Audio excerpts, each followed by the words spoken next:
আমি বলছি, ভারতবর্ষের কেন্দ্রীয়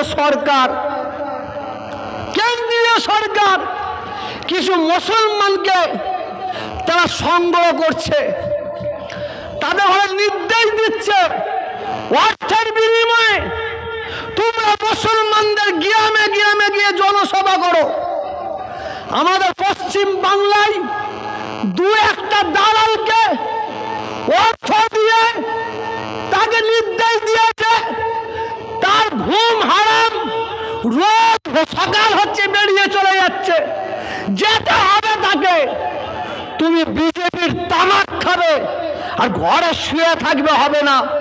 তাকে বলা হয়েছে তুমি বিজেপির বদনাম করো, বিজেপির নাম করতে হবে না, তুমি এই সরকারের বদনাম করে মুসলমানদের দুটো দল করে দাও, মুসলমানদের মধ্যে দলাদলি করে দাও, মুসলমানদের ভোটটা ভাগ করে দাও, তারপরে কিভাবে ভেতরে ঢুকতে হয় সেটা আমরা দেখে নেব।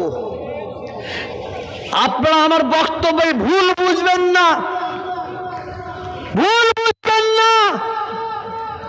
আমরা মুসলমান, আমরা হিন্দু, আমরা খ্রিস্টান, যারা সম্প্রীতির মানুষ, আমাদের মধ্যে ঐক্য নিয়ে আসতে হবে, একতা নিয়ে আসতে হবে, ভ্রাতৃত্ব নিয়ে আসতে হবে, ভালোবাসা নিয়ে আসতে হবে। আমাদের ঐক্য হোক, একতা হোক, সাম্প্রদায়িকের বিরুদ্ধে লড়াই করতে হবে।